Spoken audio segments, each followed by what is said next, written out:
everyone, it's Deja from CrochetEverAfter.com, and today I'm going to show you how to create a faux ribbing in your half double crochet project.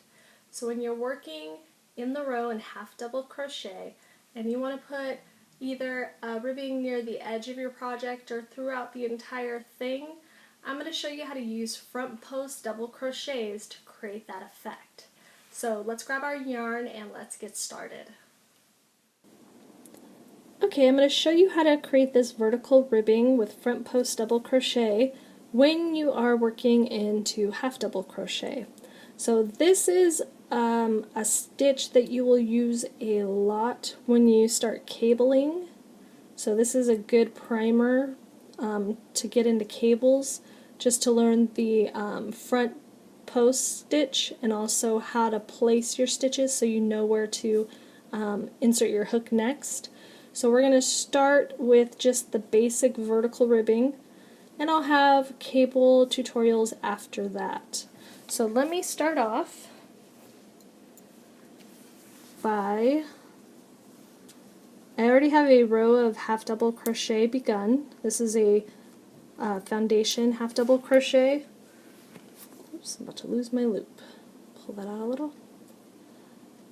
I like the foundation half double crochet because it's very stretchy and I can see my loops, or I'm sorry, my post a little bit better. Half double crochet, the posts are kind of difficult to see because they have so many loops all squished down. So it takes a little bit more patience to do this stitch. Let me grab my hook, here we go. So I'm going to do the pattern that I showed you. Got my other swatch I'm going to show you in a bit. I'm going to do 2 half double crochets and then the front post double crochet and then 2 more half double crochets and go like that all the way across. So to begin, I'm going to chain 2, and I like to count that as my first stitch. So I won't work into that first stitch. I will skip it, this is the first one. Then I'm going to half double crochet into my next stitch. Now I need to start working around some post.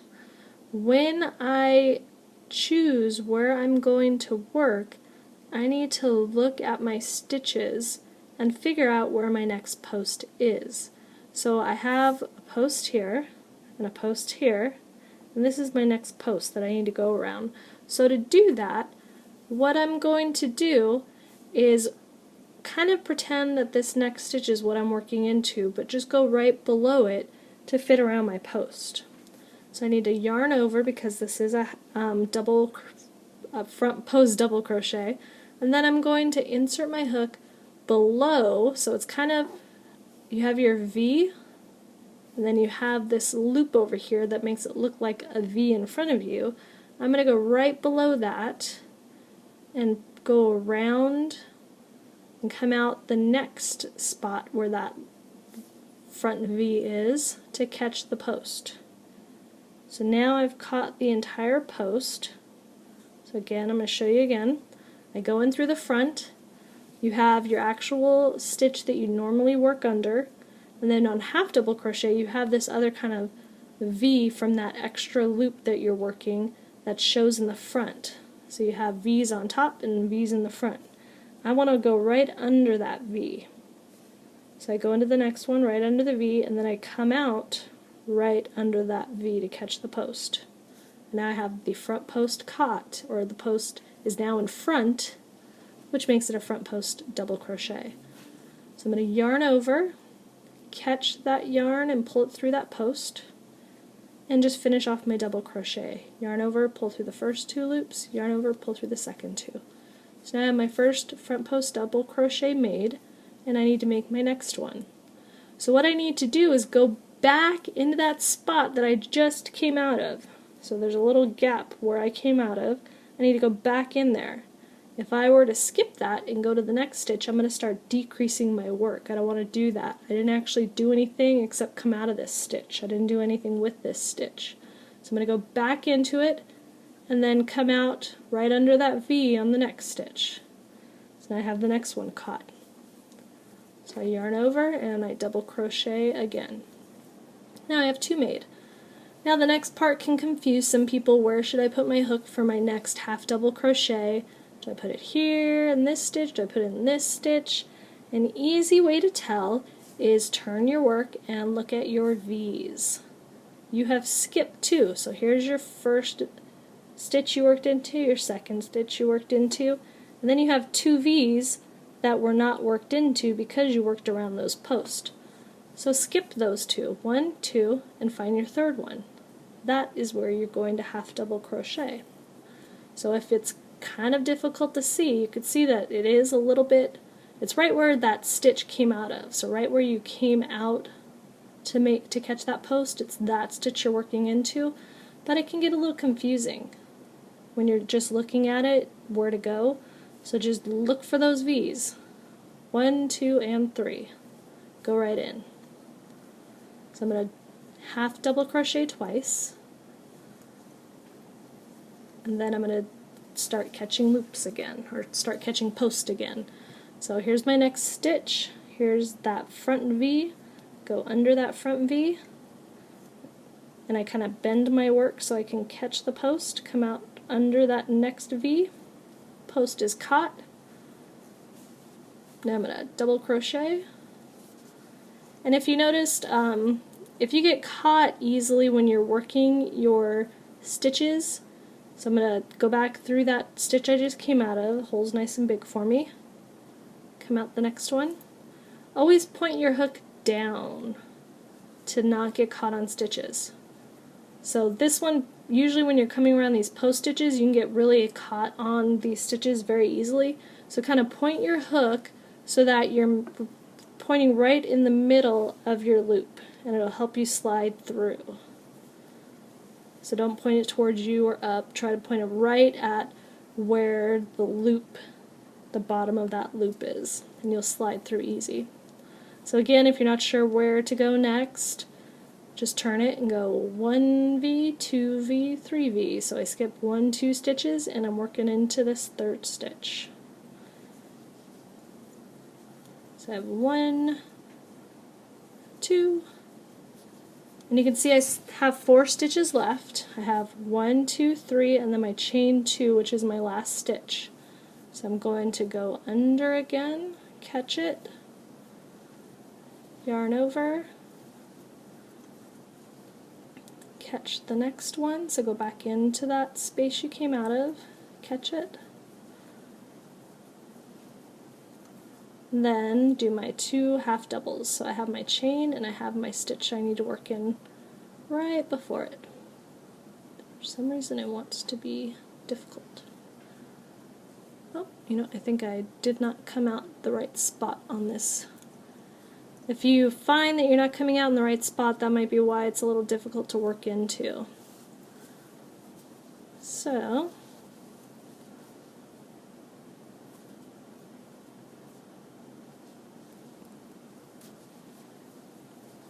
there is one, and then to do my last one I work into the chain 2 space. So I like to catch 2 loops when I work into my chain 2. It just makes less of a hole at the end of my work, which means if I only caught 1 loop, it pulls on all my other chains and makes that loop really big. So if I just catch 1 loop, you can see this hole is quite big, but if I catch 2 loops, it doesn't pull on the chains as much, and it makes it more in line with the rest of them. So as you can see, I now have the row of front post double crochet completed. Now when I turn my work, what I'm going to do is simply chain 2, as always for half doubles, skip that first stitch, and then half double crochet across the entire row in every single stitch. I'm not doing any post stitching, I'm just single crocheting back across. And what this does is it creates a longer, leaner front post double crochet and a longer, leaner ribbing. If you're familiar with front and back post stitching, then you might wonder, well, when I'm working back, can I just do back post stitches around these posts? Which you can, and that was my other swatch I was going to show you real quick. This swatch used front and back post stitching. If you're not familiar with it, don't worry about it. This is just more for the people that are and want to know what it looks like. If you want a tutorial on it, you can leave a comment below and I'll make one, because you'll see that there is a difference in the look of it. The front post stitches, they're all traveling the same way, they all have the same twist. So they're longer, leaner, because you're stretching them out with the half doubles in between. This one, you're working every single row, you're doing post stitching.